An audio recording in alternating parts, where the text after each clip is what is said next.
Good evening, everybody. Good evening and welcome to all of you who are here in Mayfield Salisbury, and welcome also to those who are joining us on live stream online.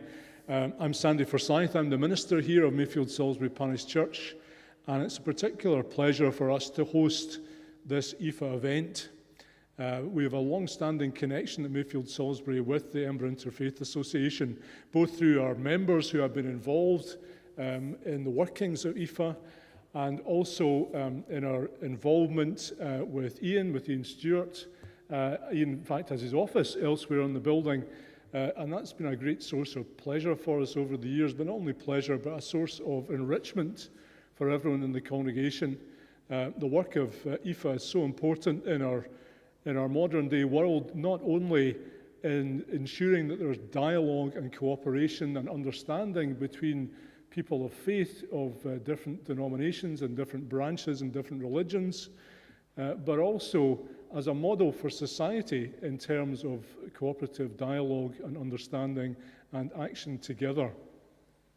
Very much in the mode that we come not only as teachers from our own traditions, but also as learners, always open to greater understanding. And in doing so, we not only learn about other people, we learn far more about ourselves and our place in the world. So it's a great pleasure for Mayfield Salisbury to be associated with IFA, and for tonight's event to be hosted here, and I do welcome you. Particular pleasure as a Church of Scotland minister to welcome Sally as the moderator of the General Assembly this year. Without further ado from me, I'm going to pass you over to Iain, who's going to introduce tonight's speakers and, of course, the topic, the very vital and urgent topic of the cost of living crisis. Over to you, Iain. Thank you.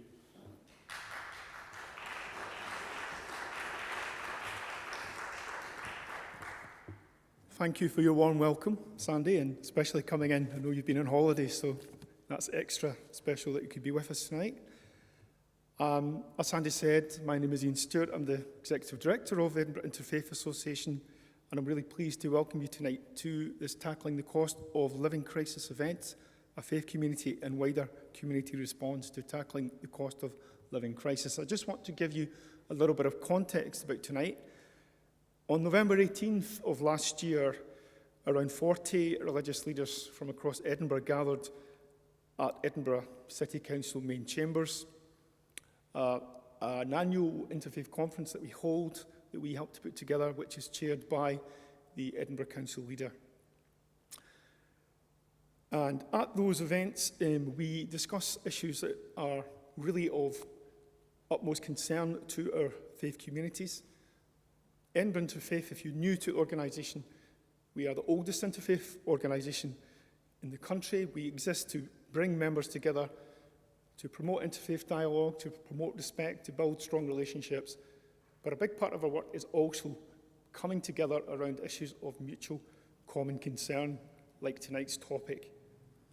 As a result of that conference that we held in November, we did bring out a petition that we encourage people to sign to encourage our political leaders north and south of the border to take action on the cost of living crisis.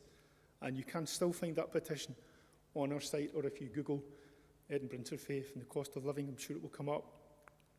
Apologies if I'm looking a little bit tired tonight, but yesterday I've just returned from the Parliament of World Religions in Chicago yesterday.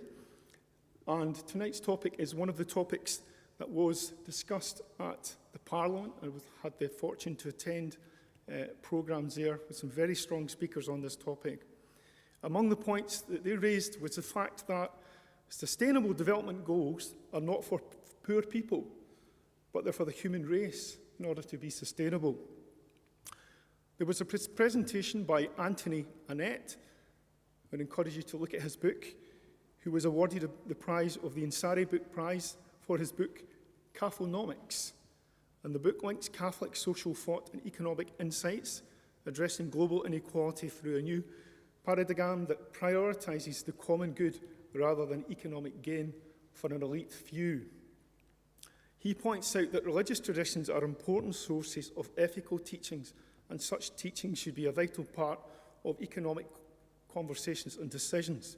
And faith communities need to come together for a new multi-religious discourse on this important issue. Together, our voices can be heard. He also points out, he invites us all to reflect on our moral obligations to each other and to imagine and build a world in which the good life is not a privileged one, but available to all.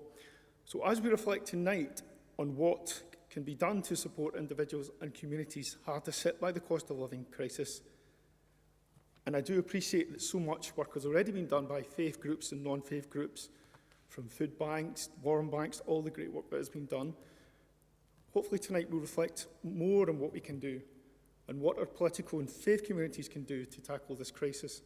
And I hope we can begin to take some practical steps on a journey to building that new world that Annette envisions.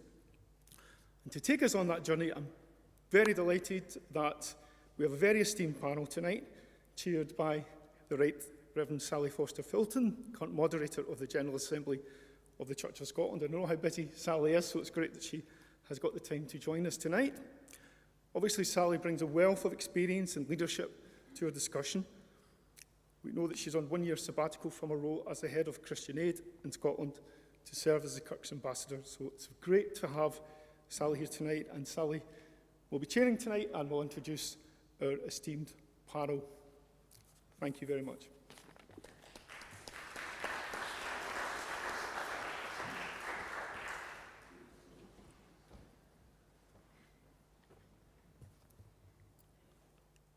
Good evening. And I have to say, it is fantastic to see so many people here. As I was walking across the meadows in the sunshine, I thought, oh, this could be a lonely, lonely time. But I am really, really pleased that so many people have come out, and I know that it's being live streamed.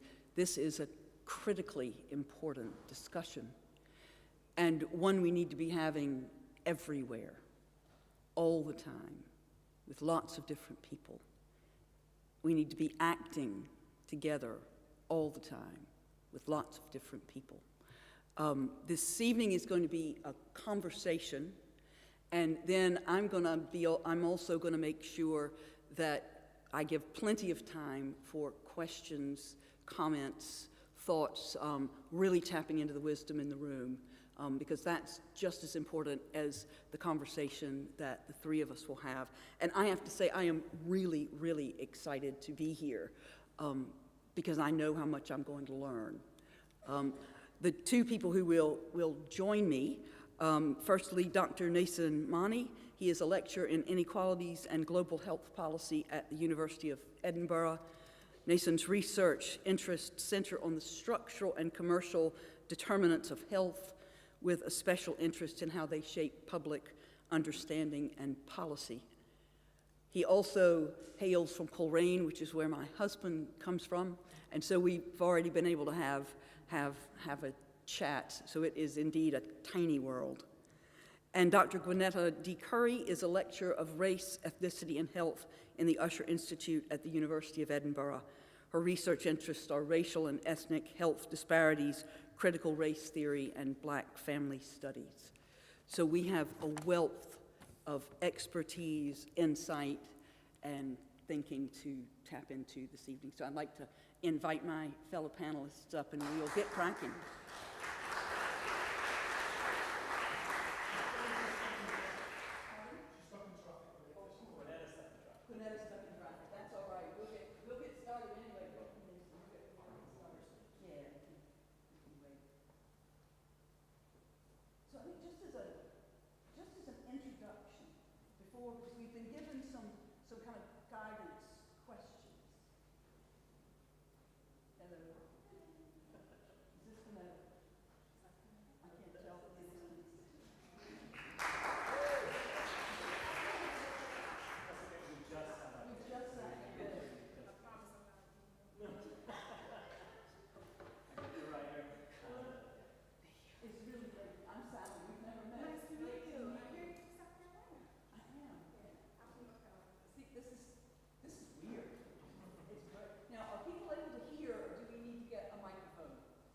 I'm great at bellowing, but I don't want to make you struggle. Pass this one out. Do that.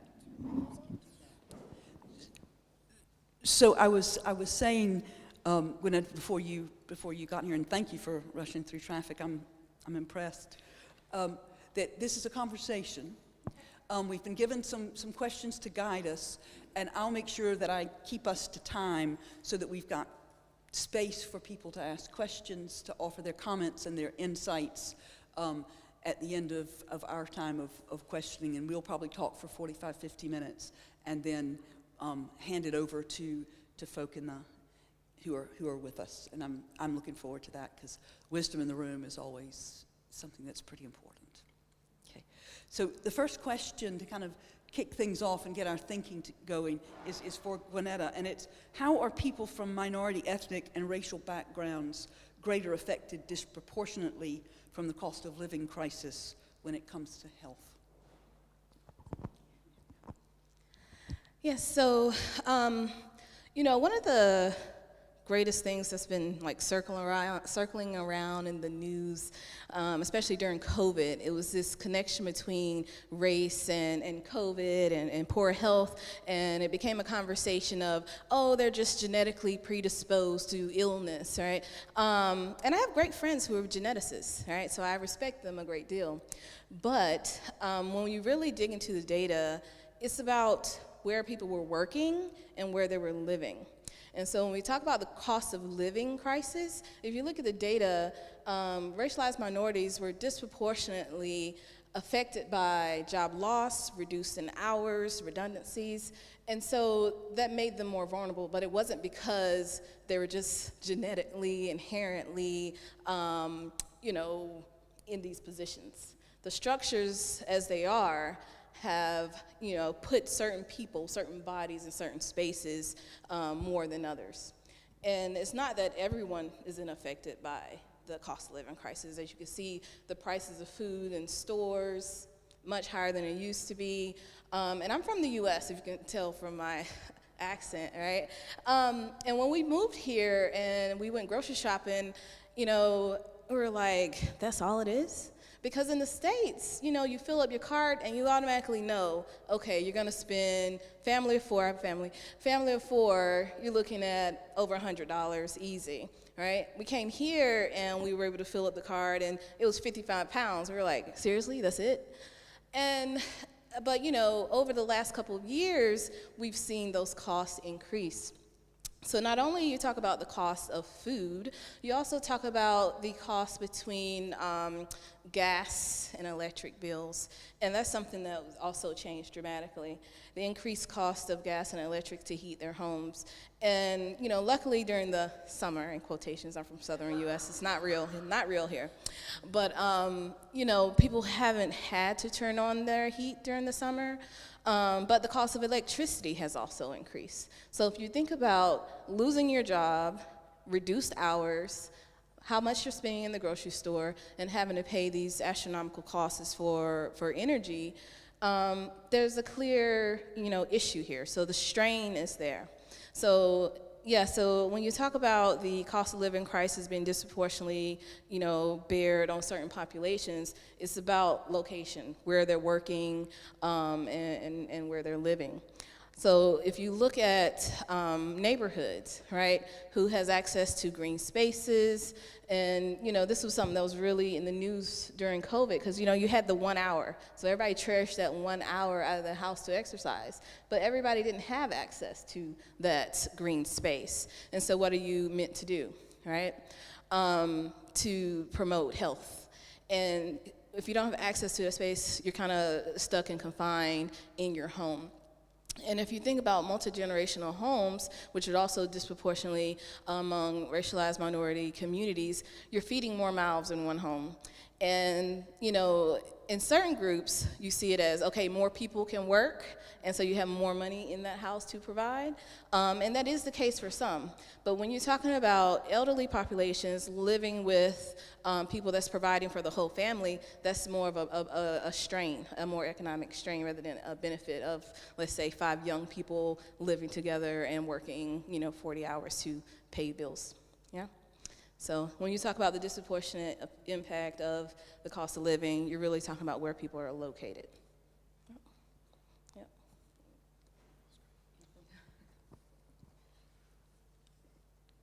Mason, is there anything that you wanted to reflect back from what you just heard from Gwinnetta? Yeah, just briefly to say that I agree completely, and I would say that more generally, sometimes it can be hard to feel in our day-to-day lives, but there was for quite a number of people here in Scotland, there was a cost of living crisis long before the latest cost of living crisis. So depending on your income and your household wealth, the cost of living crisis was rumbling all the way through the last kind of 5 to 10 years. And just to echo what Gwinnetta was saying, it isn't just an economic thing. I mean, that's what research over the last 10 or 15 years has really revealed in greater and greater clarity. It's that these kind of economic gaps have real health consequences. Before I came out here, I just wanted to reflect some statistics from Scotland. The poorest 40% of people in Scotland, so that's not a small amount, that's 40% of all people who live in Scotland, they're 8 times as likely to report being in poor health as the wealthiest 20% of Scots. That's a really big difference. The bottom 10% in terms of household wealth live about 25 years of less healthy life expectancy than the top 10% of Scots. And these things were happening before the cost of living crisis. So the only thing I would add is that, as many of you know who are involved in outreach or involved in food banks and related activities, there was this kind of ongoing wound, and it's just amplified in scope and scale in recent years. Thank you both. And I think one of the responses I would hope from faith communities is to highlight that intersectionality of this cost of living crisis. It's not rocket science, but too often the rhetoric gets into our heads and we don't think clearly. You know, what does it look like for somebody who is already, living right on the edge, who then has an increase in electricity, in their cost of living for food, and put on top of that, they're female. They have a disabled child in their family with all of the implications of that. It's just layer upon layer upon layer. And then we have the audacity to talk about resilience. So I think one of the things that we can do, and sometimes, it gets so frustrating because you get into this overload apathy. This is just far too big, so I'm just going to focus on me and my family and make sure we're okay. And that overload apathy kicks in, and the status quo counts on that. It absolutely counts on that. So to find ways that we can speak out on that and to say, let's think this through. And where is the justice in that? I know when you mentioned food banks, I think, looking at some of the things that faith communities are doing incredibly well, providing food banks, community kitchens, warm hubs, those are generous and admirable things, and we cannot allow sisters and brothers right now to be hungry or to be cold or to not be able to make ends meet. But we have to be realistic and name the fact that that is not a sustainable solution. That's a solution to an emergency. This is not an emergency. This is a political choice. It's a political choice. So how do we push for different choices? Yeah, please. Yeah, so great points. And I think that the faith community has a really strong position because they're so connected to different communities. And, I also do work for the Scottish government, and they're always like, oh, how can we, understand what's happening in this community? How can we be more helpful? Right. And I think that that's where the faith community can really connect. There's various efforts that are happening right now, and they are trying to connect with the community so they can understand the needs, because it's this idea that the government doesn't really know what everyone needs, and so they'll try to meet with various groups to just have your voice heard. And so I think that, something that is really easy to do is take part in some of these. Sometimes they'll say, it's hard to reach communities, but I don't really buy hard to reach because they're there every day. You just have to kind of go out there. So I think that's a major role. And I think you had a great point with health, and I work for the medical school, so it's always like in the back of my mind, like the health implications of it all. It's not only the idea that you can't afford to eat healthy, it's also the stress. So if you think about the amount of stress that you're under when you're trying to feed your family, when you want your children to eat healthy, right? And so you are under this like daily stress, not only for paying the bills, but also trying to feed your family. And what the research is very clear about is that extended exposure to stress leads to chronic illnesses. And, there's so many articles out about the undue stress that the NHS is under due to obesity and other things, but we have to look at the root causes, right? If we talk about the stress that people are under, they're directly related, and you can't separate the two. You can't say, okay, eat healthy, exercise, but we're not gonna give you the money or resources to do it, right? So I think that, there's a lot to be said about the connection between exposure to stress and poor health, because it leads to hypertension as well as diabetes. And the research has been very clear about that. It dysregulates the processes in the body. Yeah. Thank you. And kind of going back to that point about the money, Nathan, often governments are saying that there is no money left in the budget. What sort of things could policymakers do to help us tackle the cost of living crisis? I mean, that's a huge question. Well, I think building on what Gwinnetta was saying before, I think especially the legacy of the last few years has kind of been a loss of trust and a sense of accountability, of that kind of bond between communities who are in particularly difficult times and the government. And I think that's coming through, certainly in research that interviews with people who are accessing essential services. There's this sense that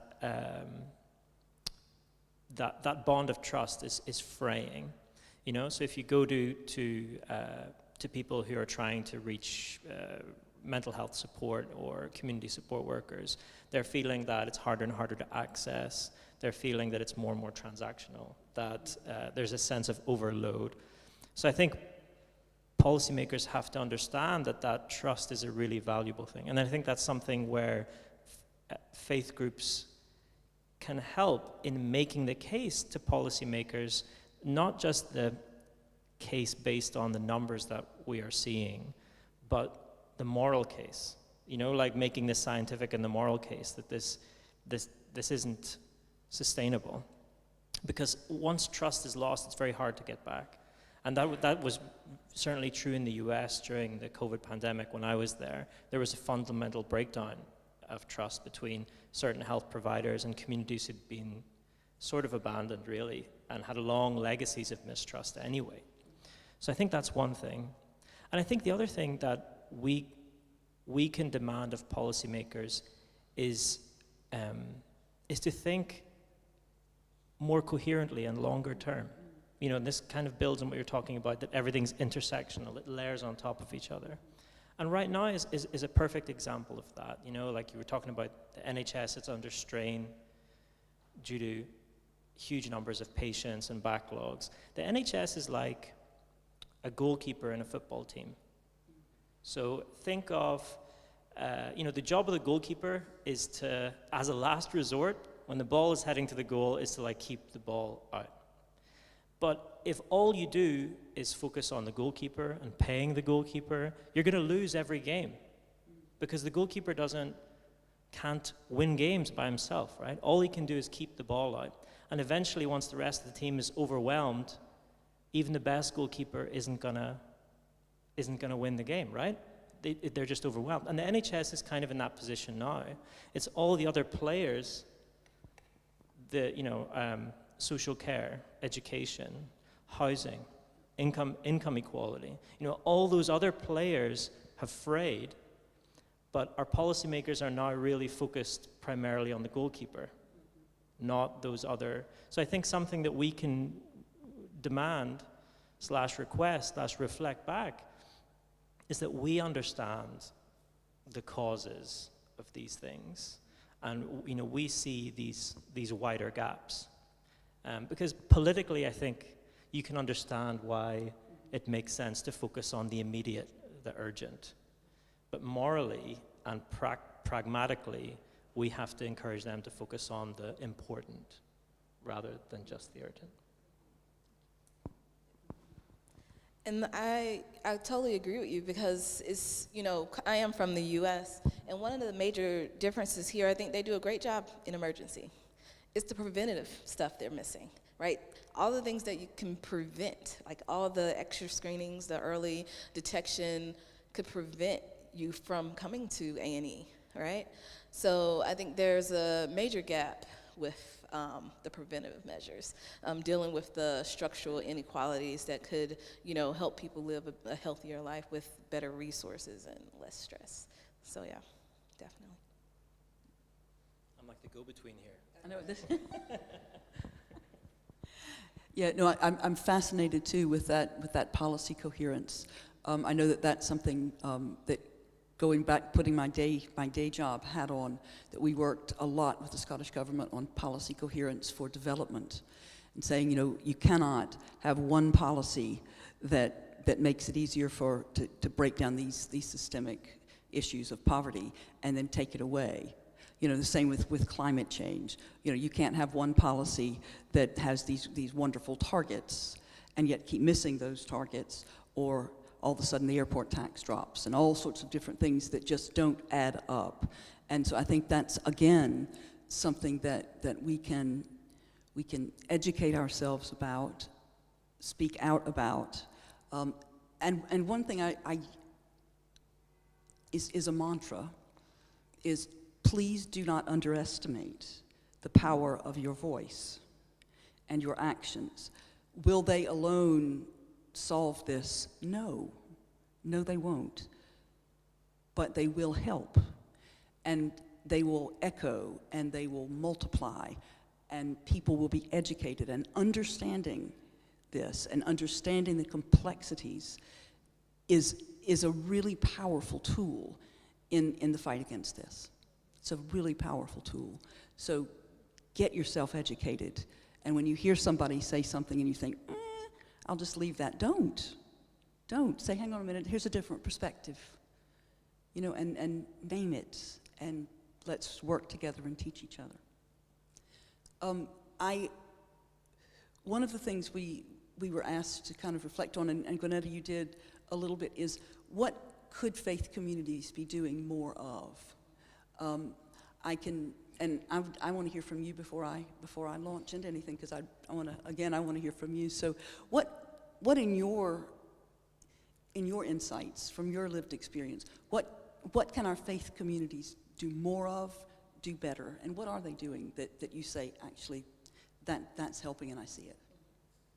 Either one. You can go in between. Sure. First of all, I think as an academic researcher, I feel not best placed to answer that, because I actually feel that faith communities do a lot. And I think one of the most important things that they do is be inclusive and often diverse in ways that lots of other groups and actors in the policy space may not be. So one of the big problems that happens in government generally is you have echo chambers of people who are all from similar backgrounds, who face similar, who speak in the same way. There isn't really a rich diversity of thought and experience. And again, going back to the US during COVID, because I was living in the US then and working on that issue, that was so apparent. There were these sudden changes in terms of people, closing schools, for example. And it made sense in a room to do that just straight away. But something like 60% of all African American kids lived in single parent households. And all it would have taken would have been a more diverse representative group in that room to say, okay, but what about all those parents? Or African Americans are more likely to be essential workers. So what happens to all those kids? And that happens all the time in government because of the nature of who's in the room and who's not in the room. So one thing I think faith communities can already do, is there actually relatively rare spaces where people from different generations, different income backgrounds, different ethnic backgrounds come together and share experience. So for me, one thing would be to reflect that and to make sure that that voice makes it through to policymakers. That's one thing. Perfect.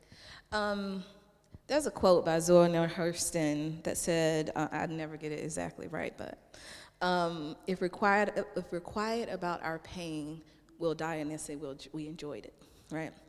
And so that signals the importance of the voice, using your voice to advocate for groups. When you know that certain groups are suffering and you're at that table, we all have a moral responsibility to speak up about it. And I think that working hand in hand with the government can sometimes seem as you're on the wrong side, but we have to work together to get things done. And sometimes when I say policymakers are very much focused on the numbers, right? I'll give an example. The first time I came here and I did a talk on Black maternity health, right? And I was looking at the Embrace report, and it showed that at the time, Black women were 5 times as likely to die from pregnancy-related complications. The immediate response I got, we do really well. We do really well with maternity health. Did you not see the numbers, right? And so often it becomes a numbers game that, this is a small group represented in Scotland, so do we really need to put resources to it? And that gets swept under the rug more often than we know. And I've been in Scotland for 4 years now, and it's always funny, like you're talking about your American experience, and I grew up in America, and I usually do these talks, and I'm relating things to America, and they're like, well, we're Scotland. And I'm like, I know. And so I'm all like braced on all the Scottish data that show like different parallels, and because it's always the pushback that, that happens over there, that doesn't happen here, we're different, we're very welcoming. And to some extent, Scotland has been very welcoming since I've been here. But when you dig down into the numbers and you look at the inequalities, the racial inequalities still exist and persist here. And I think that the role of the faith community can, they can assist. They definitely can assist with working in the government. And they are actually paying attention right now. And this is like one of those, strike while the iron's hot moments, that they are paying attention and they want to work with communities. So it's about being open to working with communities, as well as, communities from various backgrounds. We did a report for ONS, and the Sikh community was like, well, we don't see our population represented in any data across ONS. We literally do not know what's happening in the Sikh community when it came to COVID. So what did we have to do? We went out and went to the Sikh community. We did focus groups to actually understand what was happening in the Sikh communities. And so those are efforts paid for by the UK government. I am not an advocate for UK government. Don't think they'll take from that way. I'm just saying that we can work together to make improvements, right? And I think that the role of faith community is to be in those circles and be available for those conversations. Sometimes we see it as, that's the government's duty, that has nothing to do with me. Certainly they see what's happening and we just focus on ourselves. Honestly, it is the echo chamber. If you're not at that table, like I said, no one from the Sikh community was represented in that data.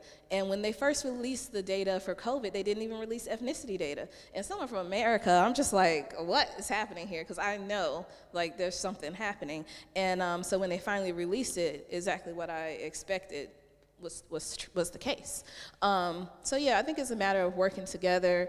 And, you know, my family's full of like preachers and everybody, and so we were always used to like working in the community and working together and building those relationships. And I think that's something that's really important. And I think as a child, I never thought about my church connecting with the government. We kind of just like took care of community. But I think that the opportunity is so rich here to connect these different groups with like the efforts of government and change policy. And I think that it's also about accountability, because a lot of the times, these policies, these reports, I found it here, like, they love a report. The report's amazing, right? They'll survey the group. They'll put together this, 100-page document and say, look, we have addressed all these things, or we've investigated these things. But no one's held accountable for the change, right? And I think that the communities working together can say, okay, these are great, but what are the recommendations, and who's going to be accountable to make sure these go forward? Yeah. Completely agree with both of you. From my perspective, I think some of the things that we do well, I mentioned before, the tangible things, the food banks, the warm hubs, the community cafes, the uniform swaps, and that's all well and good, and we need to continue to do that. I think we need to ratchet it up a notch, to be perfectly honest, in the practical space. My experience listening to people who are accessing these is it is a painful, degrading experience. And we need to be paying attention to the stigma. And there are things we can do differently that reduce that. We can have community cafes where everybody goes. You can have community kitchens and fridges where everybody uses it. And that reduces the stigma. It's no longer a we provide and you get. It's a we're in this together and we share. Uniform swaps, everybody should be doing it. There are ways of shifting our minds and shifting our practices that make this a much more respectful, caring, destigmatizing space to be in.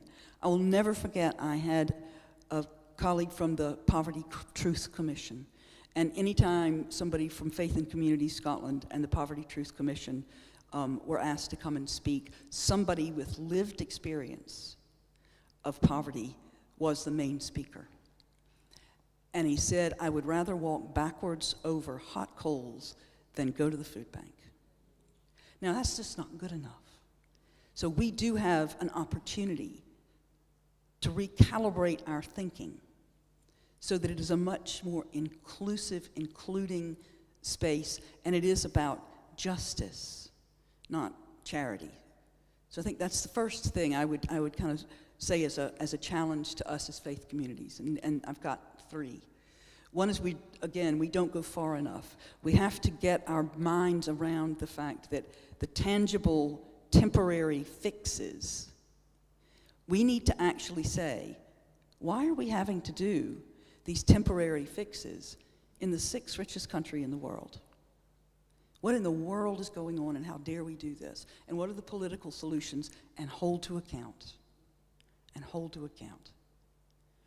So, and I've said this before in venues like this, if you're donating to a food bank, then pick up your pen and write your MSP and your MP and say, why am I donating to a food bank in Scotland? And tell me what we're doing about it. It's important. The other thing that I would say is really an opportunity is we do this together. And it's one of the reasons I was so excited about coming to an interfaith event. When we speak and act as one, it makes a huge impact. And we don't need to do this separately, and we really shouldn't be. Why would we do that? When we can speak together, act together, it makes a bigger impact. And as Gwinnetta said, they're listening. The time is now. People are listening. The government is listening. They're listening. So now's when we need to shout. And the final thing, and then I'm going to move us on, because I'm the one yakking. I think too often, or we have an opportunity as faith communities to challenge our own theology, because I think there's some very damaging theology out there that we just accept.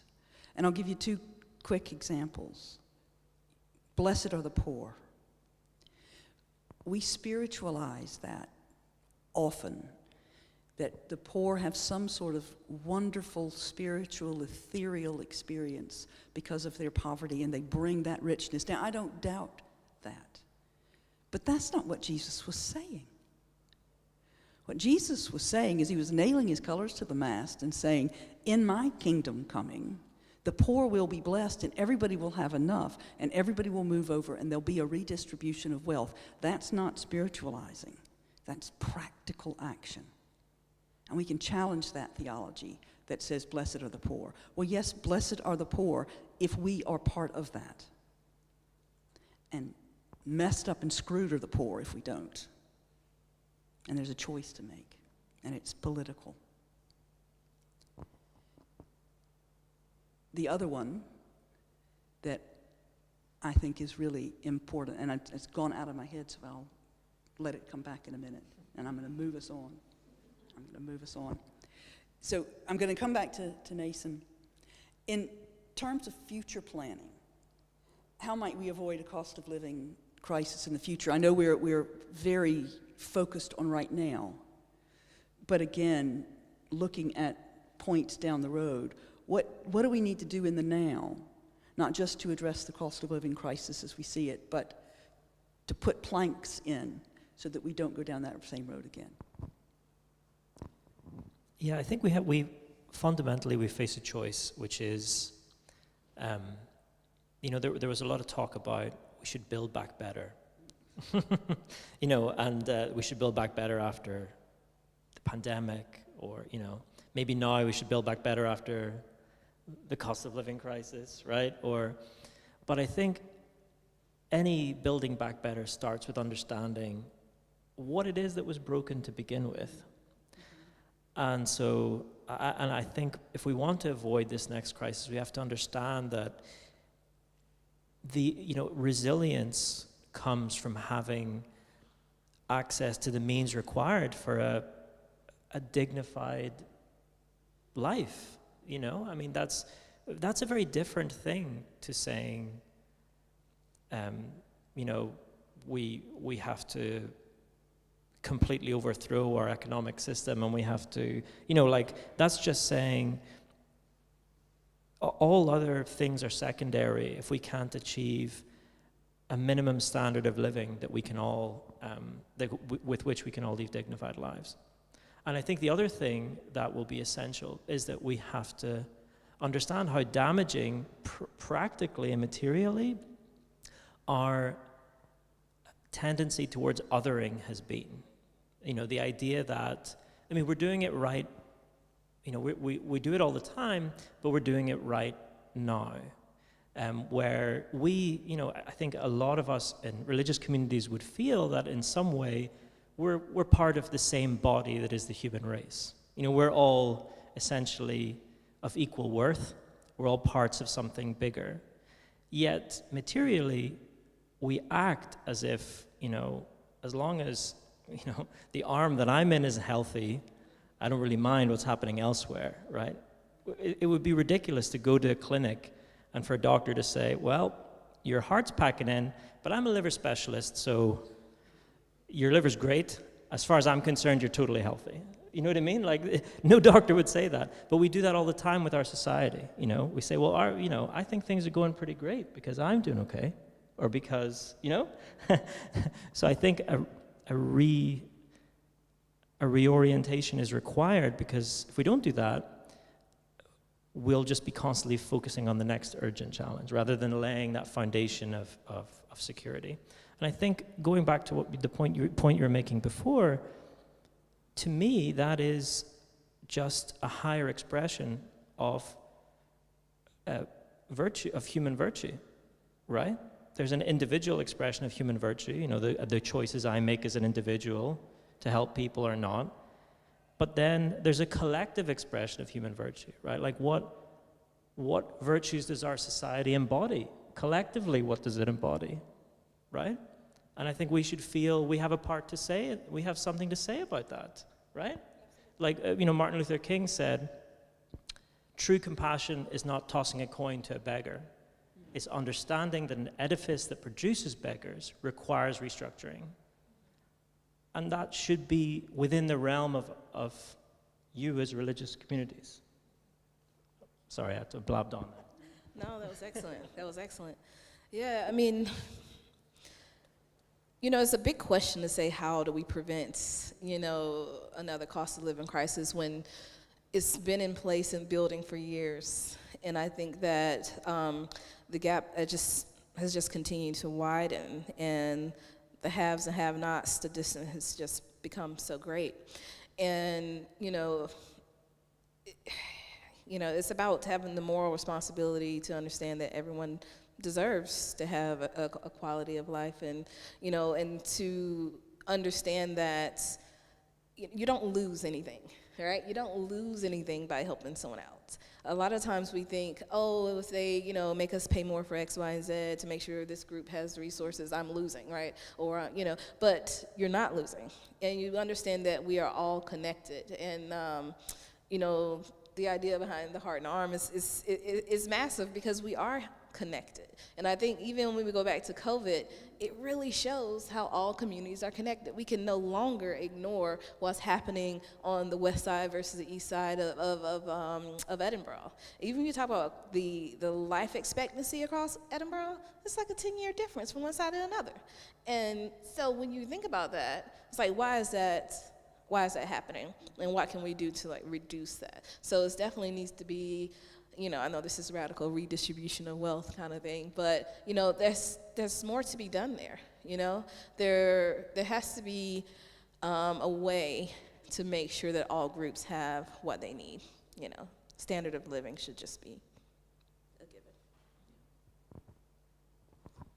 Thank you. That leads on to something that I wanted to highlight, which is Challenge Poverty Week, which is the first week in October. And it's the Poverty Alliance. Several other groups have come on board with this. And again, these are about practical asks to the Scottish government. So I would encourage folk to go online and look at that. And the 5 asks, the first, and they what I like about them is they move through. I know years ago, Oxfam did a piece of work called the Humankind Index, and it wasn't just about the hardcore money, but it was the atmosphere and the space that people inhabited, and that they had access to what they needed. So it moves from minimum income and moving the Scottish government toward considering a minimum income for everyone, a guarantee that every family and every human being, every person in Scotland would have a minimum income. Now, it's a radical idea, but it also theologically flips what the them and us and the othering and the rhetoric of strivers and skivers and those who deserve, the deserving poor, right on its head, and says that every human person deserves to have enough to live. I did some research ahead of this and looked into some statistics from CAP, Christians Against Poverty, and Church Action on Poverty. And they have identified that 50% of the clients they are working with now, when they help them get through the debt, they are still on unsustainable incomes. When they pay the necessary bills, there is a deficit, and you can't square that circle. You cannot. So the first ask is a minimum income. The second is adequate housing and really addressing that gap in social housing. Extending transportation and helping people so that people can get where they need to go. I know that in Glasgow, we were going to have a meeting, and I was quicker to get from Edinburgh to the centre of Glasgow than somebody from Castlemilk to get to Glasgow. It took them longer than it took me. Now, that's ridiculous. And it also cost a lot. So free public transport, extending that. Making sure that people have access to healthy food. And the final ask is a 3-year plan. Tell us your plan. Where are the teeth? Where's the accountability? That's great that you've got these reports, but show us how it's going to work and where is the pathway. So I would say to folk, have a look at that. The resources are superb, and sign that petition and share the information. Those are practical things that we can do, and it's important that we do. And that final thing that was in my head that disappeared is that really annoying mantra that we have in the Christian church, that Jesus said the poor are always with us. That's not what he said. He was quoting Deuteronomy, which is, there will always be need. So open your hands and open your heart. That's very different. There's always going to be need. There are always going to be emergencies. There are always going to be people who need us, and we absolutely need to be all over that. But that's different from systemic, planned, political poverty. That is avoidable. And there's a difference. So we challenge our theology. We listen to each other. And nothing about us without us is for us, which is the Poverty Truth Commission's really important theme. I wanted to ask if there were any kind of closing thoughts before we hand over to questions and comments in the room.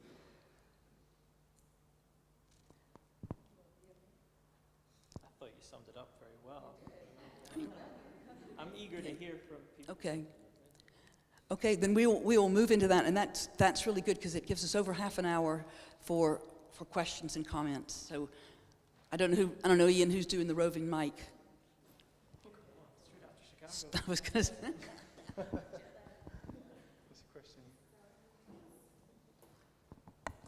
Thank you very much. I'm not sure why I'm standing, but I also work for the medical school, and I come here as a member of the congregation as well. I'm a GP, and I teach medical students. So, and congratulations, Dr. Curry, on your recent promotion as well.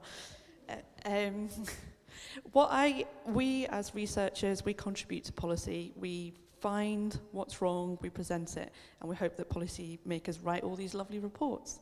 And you talked about accountability. How can we as academics police what is said, and actually ultimately where will that policing come from? Do you want these one at a time, or do you want a couple first? Can you hear me? No, you'll need it. So yes, as academics, they do ask us to serve on various boards, and you participate in these what they call short life working groups. And once the life of the working group the report is done and we're out, right? But currently, there are various groups that they're trying to have as ongoing efforts to work with them to better help them understand the needs. For example, there's one on inequalities right now that I'm serving on, and it's not short life, right? I did one that was short life on employment, and we created a great document, and I was wondering what's happening there, and we shall see. But there are ongoing efforts to keep people engaged and to make sure that this is being pushed forward. I think it is just one of those things of keep saying it over and over. Like, I'm not afraid to be the gnat that's keep going. And, they're going to keep saying the same thing because you're going to hear me, right? I won't be silenced in that way. And so I'm not afraid to be annoying. And I think you have to be there and put yourself in the space. And there's like, oh, here comes Curry again, you know what the problems are. And I think that too often, if we do the short life working groups, and they're great, right? And we go away, and you wonder 10 years later, what happened with that? Nothing has happened with that, right? Because there's no one pushing it forward. Because at the moment, like I said, the iron is hot, everybody's paying attention, but we want to make sure there are going to be real outcomes and real efforts put forward to it. And it's about getting the right people engaged. Last year we did, there was a big project funded by UKRI, and we did like a day at Westminster. And I was like, we're going to go to Westminster. What's going to happen here? But we actually had MPs in the room, and they actually heard from our community partners. And it wasn't just the researchers speaking. I think that was huge, because there's sometimes a gap between the researcher and the community, because they're like, okay, you're in the academic, ivory tower type of situation. What do you really know about community? But we had our community people, community partners, actually speaking and telling their stories, and I think that had a major impact on some of the decisions that were being made.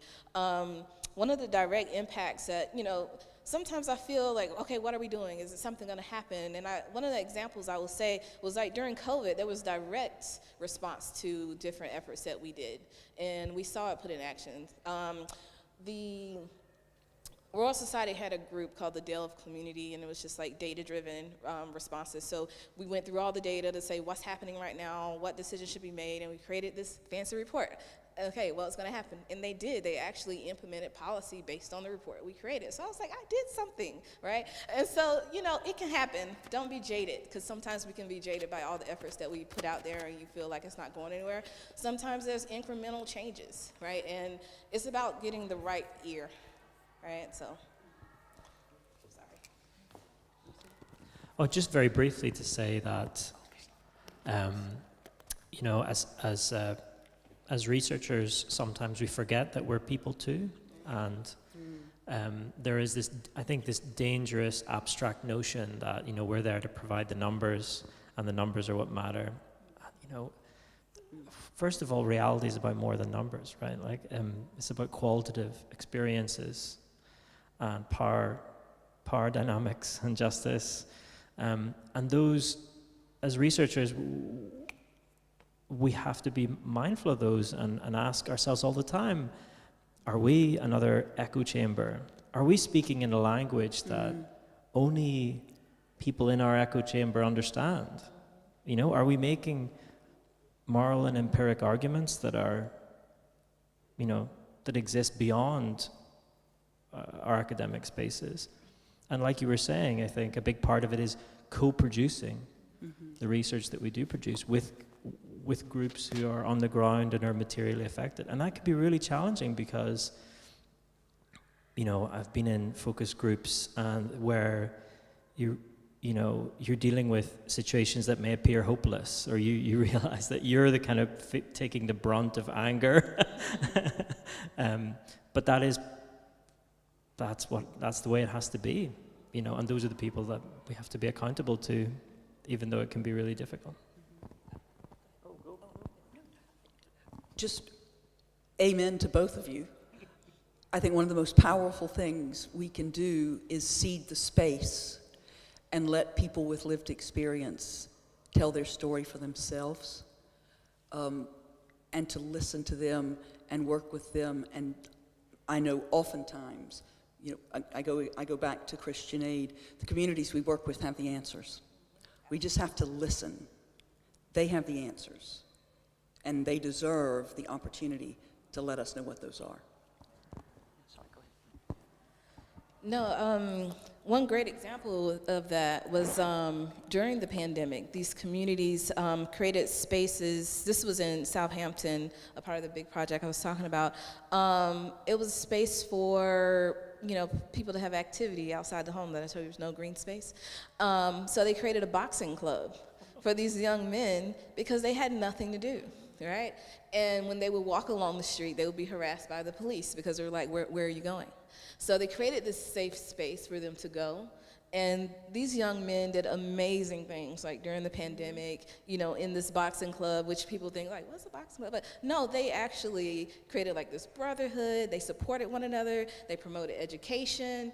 And so it had a huge impact. And these same young men were able to come to that effort in Westminster and talk to the MPs directly and talk about changes that they needed in their community. And I think that was huge. And yeah, I just think that it's important to let the community have their voices heard. And you know, there is this idea in research that we're supposed to be removed from it all, right? We're supposed to be objective and all, but you're a human being, and you're a person, and you're there.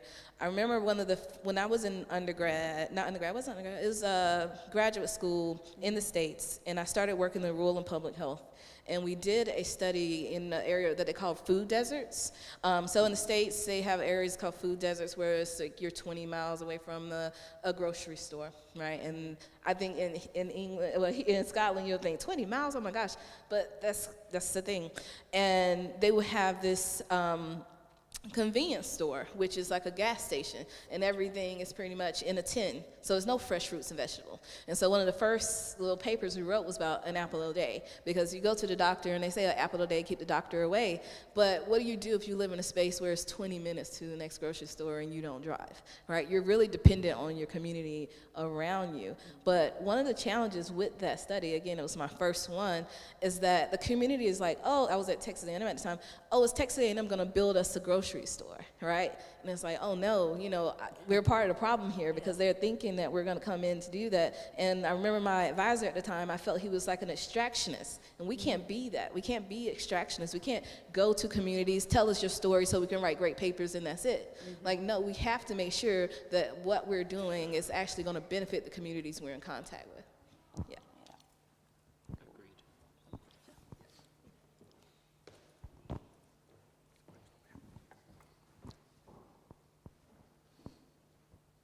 Thank you very much.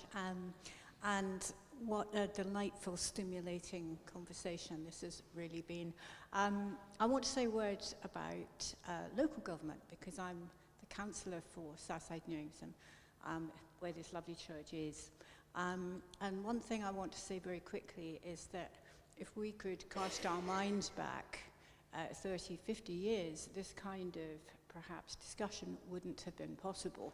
So that's something I think that's very, very important.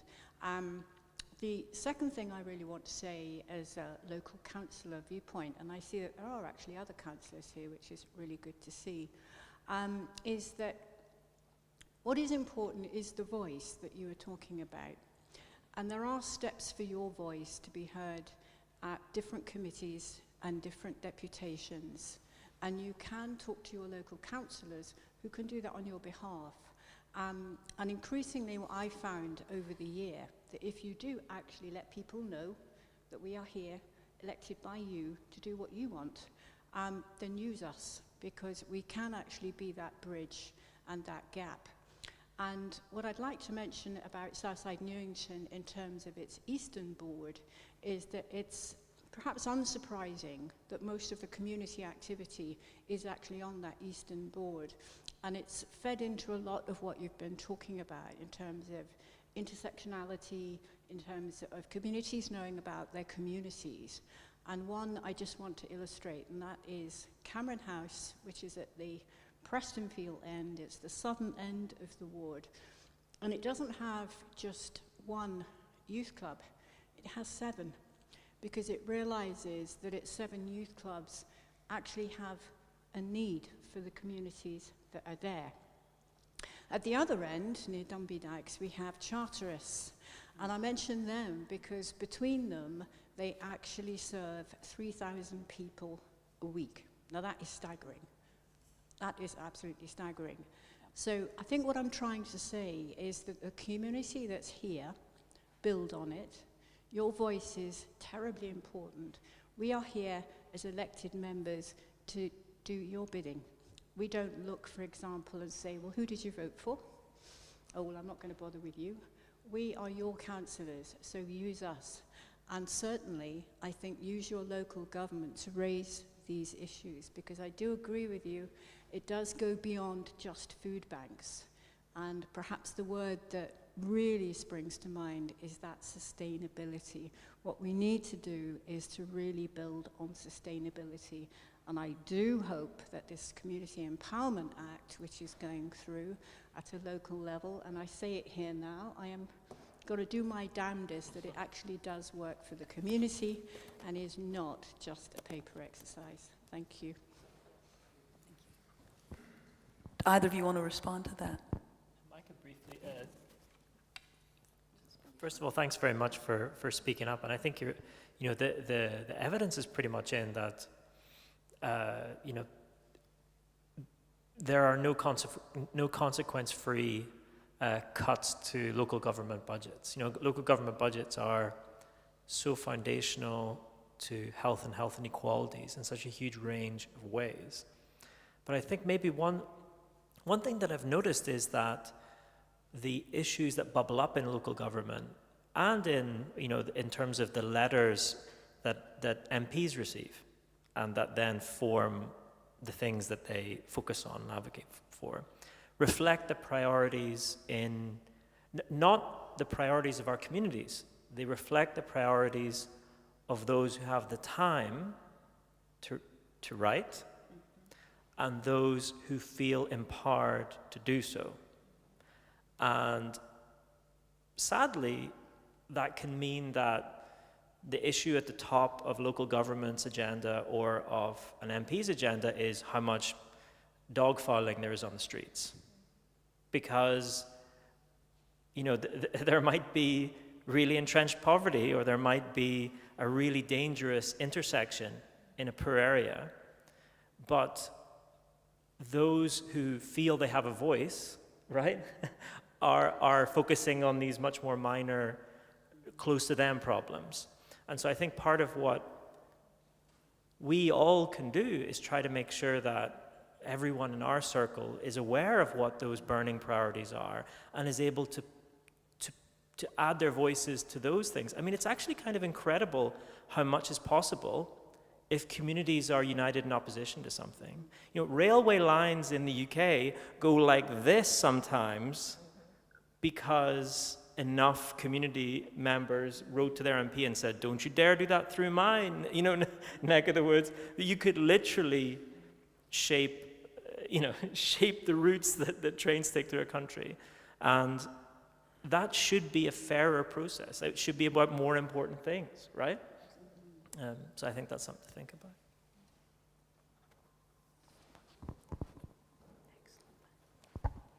Yeah, I think the cost of living crisis gets a bit out of proportion.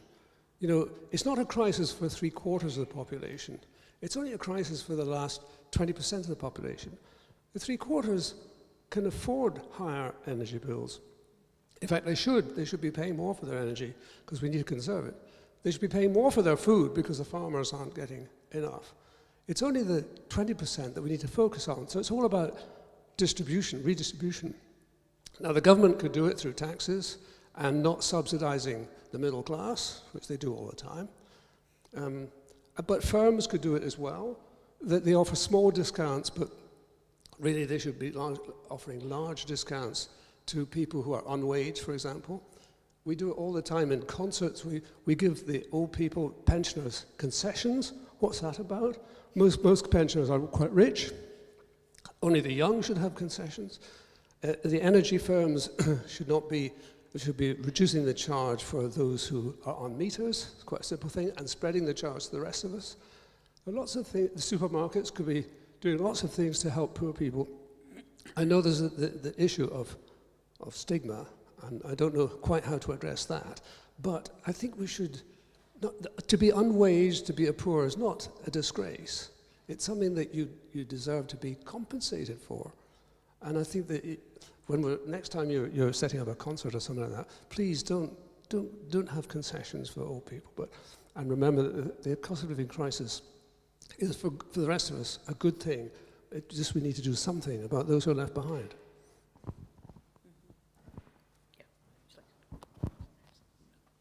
I think just reflecting on what you're saying, it's really striking that, a colleague of mine, Sandro Galea, uses, I think, this really powerful metaphor, which is that we are like fish swimming through water that we're often not even aware of.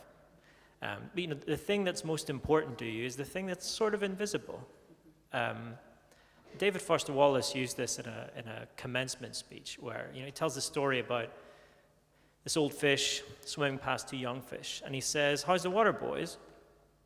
And the two younger fish say nothing until the old fish swims past, and then one young fish turns to the other fish and says, "What the hell's water?"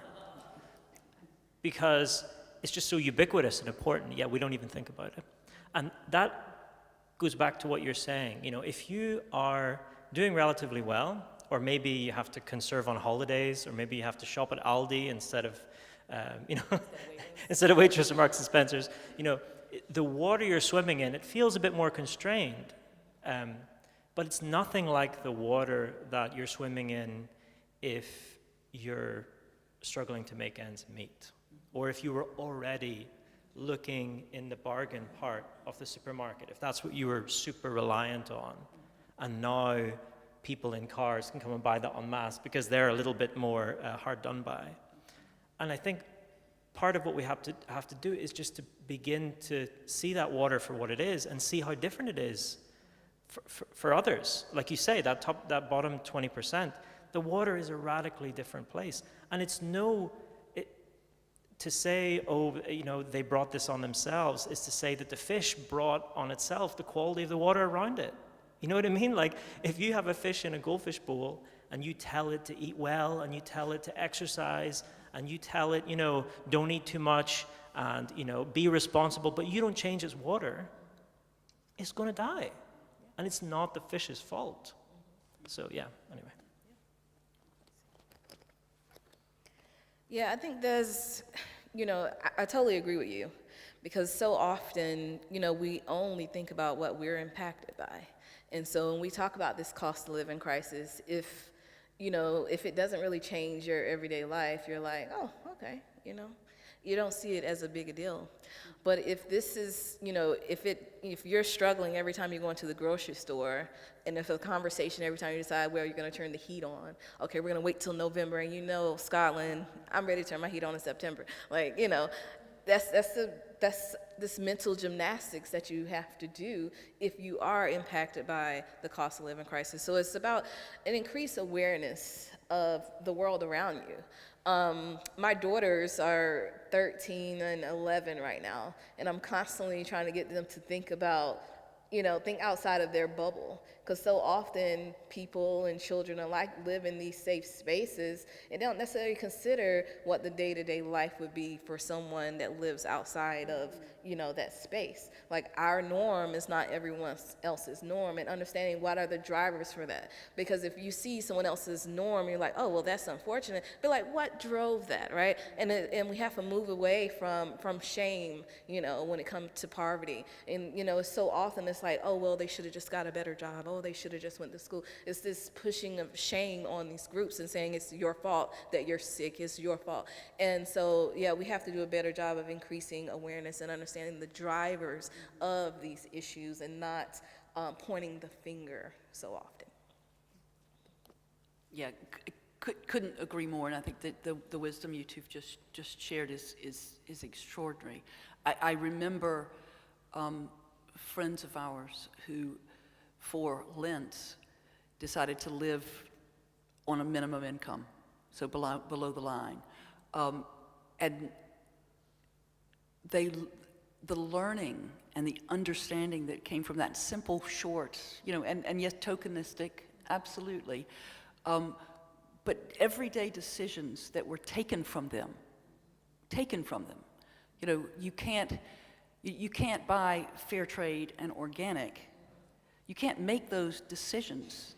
You are robbed of those decisions, and that to have that click in your brain. You know, that I go back to that minimum income and that restructuring the way that our politics work, so that there is that genuine redistribution of our wealth, means that people have choices. It isn't about our saying, well, what we can do to help is this, that, and the other, and we'll decide what those things are. If we shift that and we give people and empower people to make the choices for themselves, that's a whole different ballgame. And I think that's what we need to aim for. That's what we need to aim for.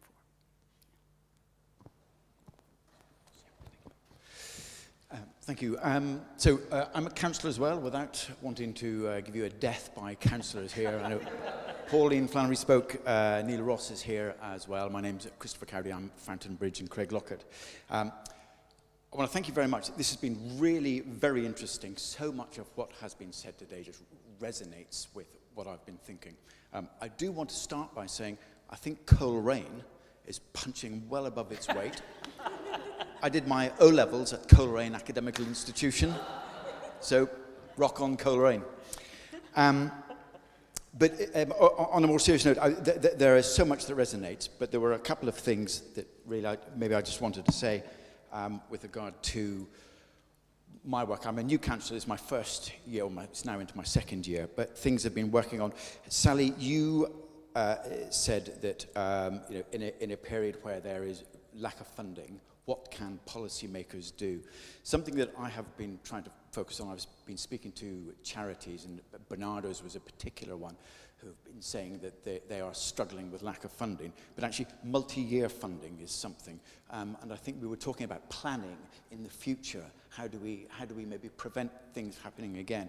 And where there is less money to go about, I'm trying to work out how to encourage the decision makers to say, well, if there isn't as much money, at least if we can spread it over 2 or 3 years, people can plan. And this goes to maybe also something that we're talking about choice as well. If people are living hand to mouth, it can be very difficult. If they go to the food bank and they have children and say, maybe we can have fish finger sandwiches this week, and the children will get excited. Every week we can have fish finger sandwiches, but they can't have it next week because there are no fish fingers there.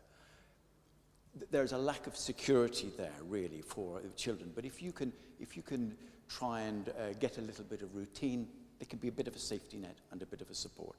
It's a little offbeat there, but that was something I was thinking about. Also, you were talking about the difference between emergency and preventative action. I'm on the Education Committee, and one of the issues that we are facing is childcare. And I met with a lady this morning who was saying that she is really struggling with childcare, and there's none there.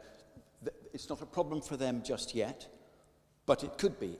There are a lot of parents, a lot of families, 2-parent families, who want to get back to work, and childcare is a very, very important part of trying to get them back to work and helping mitigate against the cost of living. There are a lot of other things I want to say, but I think I'll stop there. I want to say thank you very much indeed again for all the input. Definitely given me a lot of stuff to take away.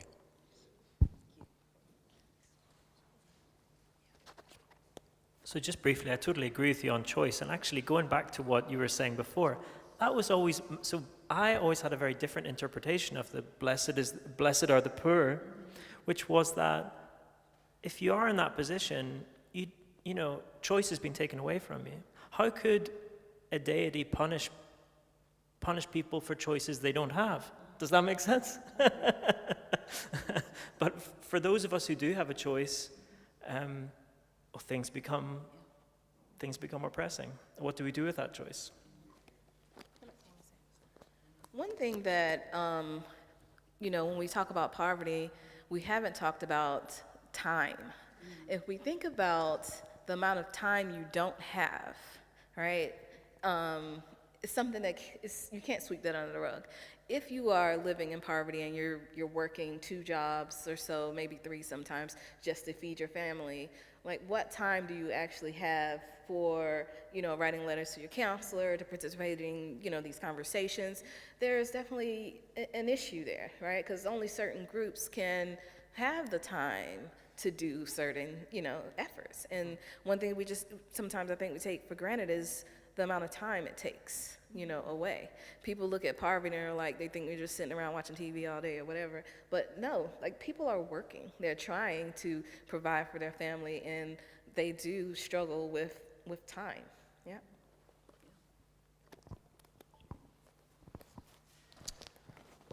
Thank you very much indeed. You've spoken about accountability and outcomes and the need for a dignified life. And one thing when you hold politicians and others to account is they default to the statistics that are available. And as you highlighted, the earlier COVID showed that you don't necessarily have the right information. And in an extremely complex interaction here, whether it's social care, mental health, access to fresh food, how do you measure an outcome over the next 20, 30 years? I used to be involved in measuring well-being for outcomes for children. Is there work being done on how you measure a dignified life? And what data might you need to collect to respond to that? That's a really good question. I would say not enough. I think the same problems that occur in policy debates about these things also occur in academic circles. There's a lot of bean counting, I think, and a hierarchy of information where the best data occupies a certain, like GDP occupies a certain a certain weight that it doesn't really deserve necessarily. And I'm in two minds about what to do about that, because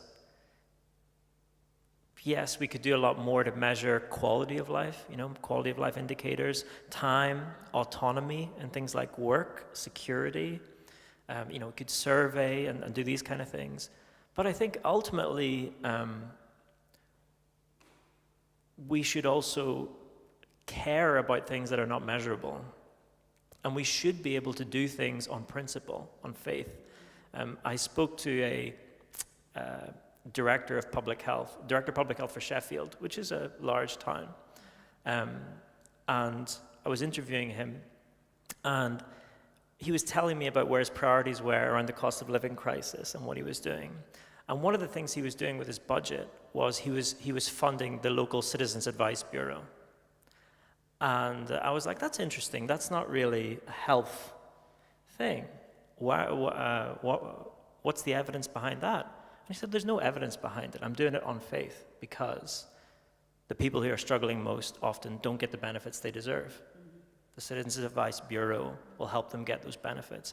I don't need to have the cost effectiveness calculation that tells me, this is going to improve their life expectancy. That's good enough for me. And I think there's definitely a place for that. But great question. I'm a sociologist by training, and so I'm always looking for the evidence, and it's always this back and forth between which one's better, qual or quant. And I argue for both. And I think that when I talk to policymakers, they are so focused on the numbers, but I do think there's a lot of value in the qualitative work to have the voices heard. And I think by marrying the two, you can have the greatest impact. I think that numbers matter, yes, because if you want them to put money towards something, I think morally in a theoretical space, we say this thing is wrong, somebody should do something. Yes, of course we should, but they're gonna say, oh, but how many people are this impacting? Does this impact? And then they decide where they put their money, right? Then they decide if it's a fundable effort. You think about the grant applications that we put out, and you think it's the biggest, greatest project ever, and they're like, no, sorry. It's not as important as we think it is. And so I think that the combination of quant and qual is always, I feel it's like it's the golden ticket there. And we have to understand the need for numbers, because if you want them to give millions of dollars or something, you have to prove that it's an issue. So yeah, it's a challenge. And when you talk about measuring quality of life, what can be done there, there's various skills, like you said, that look at quality of life, and it would have to be something longitudinal. Like they would have to go back and say from, what my daughter says, the 1900s. I was born in '83, and she just makes me feel so old, like the 1900s. But, go back and see how that has changed over the, so many decades, and what needs to be improved, what has improved, what has gotten worse. And we look at this gap of, healthy years, healthy life expectancy. That 24-year gap is astonishing. Like, how did that happen in the last 5-10 years? And so there's definitely work that needs to be done, because it's not only, life expectancy, it's the quality of the life that you're living, right? Thank you both. Now, we have hit 2 minutes left, so I think we've got, Iain, do we have room for one more comment, or do we need to wrap up and do some closing comments?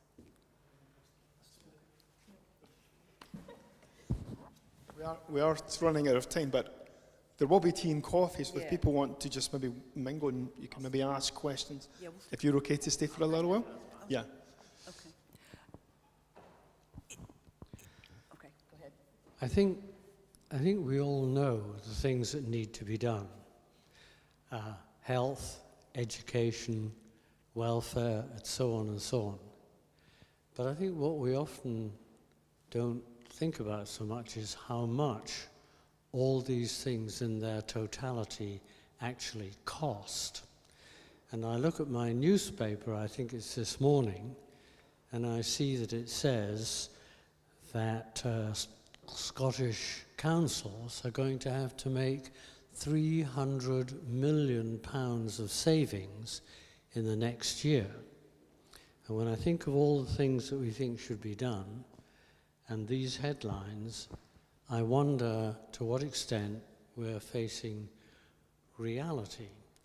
And is the reality, it seems to be, we have to persuade ourselves and persuade one another that this is so important that we are all going to have to bear some pain. Not just the top percent, often called those with the broadest shoulders, but we are all who are above water going to have to pay for this. And I'm not sure we're ready for that.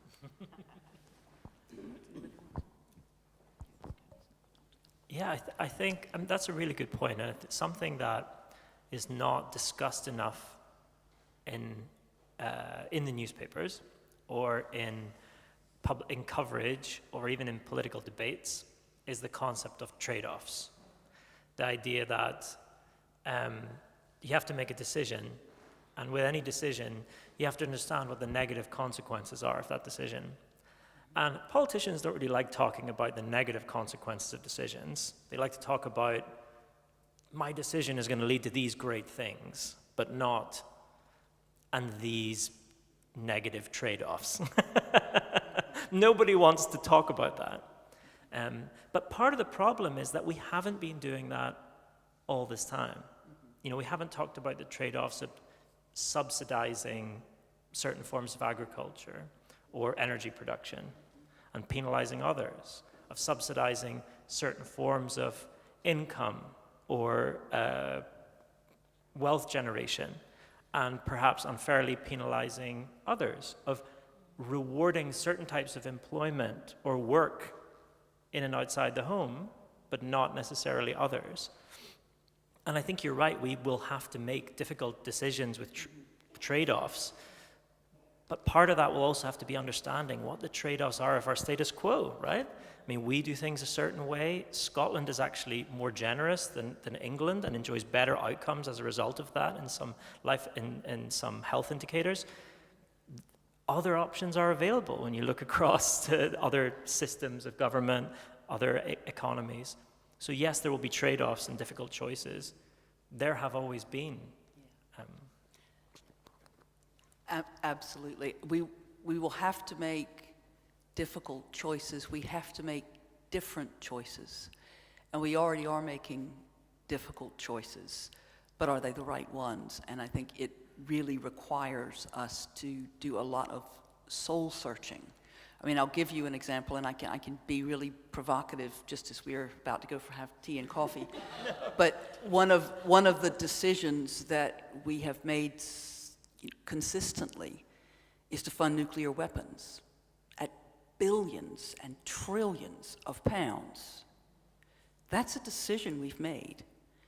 Money that could go to healthcare, to education, to redistribution of wealth. It's a decision we've made, and we've made several of those political decisions that have impacted our finances and our thinking. And so I think it's not a silver bullet, but we are already making difficult political choices. But we are required to ask if they are the right ones, especially in the world we live in today.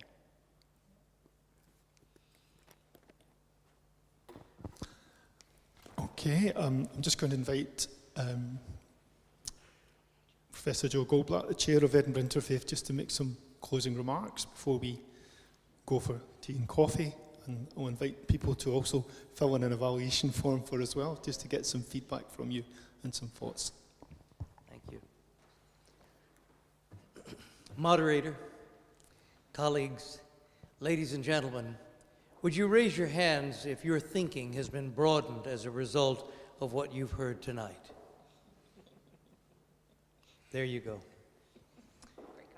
My vote of thanks should be minimal after that overwhelming sign of the growth that's happened in this room this evening. However, I will say you've really broadened my thinking. It reminds me of a little boy up in West Street, Orkney, when I was talking in a primary classroom about the Jewish people, to introduce him to the Jewish people. And at the end he asked, now, my mother told me this morning, he said, that Jesus was Jewish, and then he became Christian. Is that right? And I said, actually, Jesus was a Jewish rabbi. That is correct. And the little boy said, how did that happen? And as I listened tonight to these wonderful stories and anecdotes and data and compassion, I'm also thinking that, in fact, we need to ask ourselves as we leave here tonight, how did this happen? As you suggested, how did we get here? How did we get here? If we turn to the Old Testament and the New Testament, for example, Jesus' story of going up the mountain to feed the 5,000, and the little boy suddenly appearing with the bread and the fish. When Jesus asked, where do I get bread? It appeared. So while I agree with you, I'm not sure where the money will come from. I do know that people of faith like ourselves, just from time to time, we get lucky. Or maybe somebody else is looking out for us. Moses knew this. He said, we must feed the poor by saving a portion of the field every harvest. Muhammad knew this. He said an individual should not eat until we feed someone else who is hungry. And so as I listen to these wonderful stories tonight, and I realize from our interfaith tradition, we must not leave here convinced that it is still time to wring our hands, but rather time to roll up our sleeves. And to do that, I suggest these three outcomes before I thank our speakers. First, we must look back to prepare to look forward to the future. We must prepare, sadly, for future food deserts. We must be on the front foot, mustn't we, Dr. Curry, in the future. Secondly, we must all act together, because as Dr. Margaret Mead, the anthropologist, said, the truth is, there's nothing that is more powerful than a group of people working together for a common purpose. Nothing in the world more powerful than that. We must act together as an interfaith community to promote inclusivity. And that means to, as the moderator suggested tonight, to promote the minimum income legislation, to promote social change, to promote housing, to promote free transport. And thirdly, we must measure, manage, and here's the big one, move forward together to challenge our theology, to fund, and to find even higher moral ground. As you were speaking tonight, I asked myself, who will be the next Jesus? Who will be the next Moses, the next Muhammad, the next Rachel, Rebecca, Leah? Who will they be in our community? I hope they're in this room tonight, and they'll go out and influence others. So if you will, please join me first, our panel, led brilliantly by our moderator, who was certainly called to this role by a higher power, Reverend Sally Foster-Fulton, Dr. Naseem Mahani, and Dr. Gwinnetta D. Curry. Join me in thanking them in the usual way. Please join me in thanking also my fellow board members of the Interfaith Association. For those of you not aware, this year we celebrate our 35th anniversary of being Scotland's oldest, and I would say one of the most successful interfaith organizations in this country. Dr. Neil Finlayson, who's here tonight, Jean Fowler, and Marjorie Mackay, thank you for joining us tonight.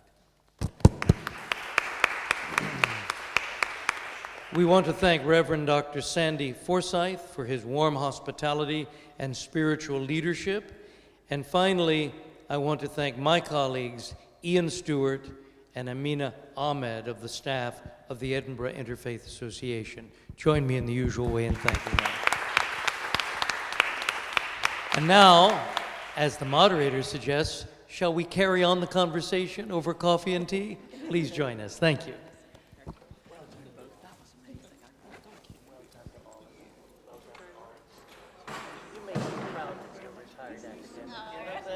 Me proud. My head's going buzzing, so I know mine's buzzing. So I try this. I can't believe you just did that cold. You just like walked on. Well, straight in. I'm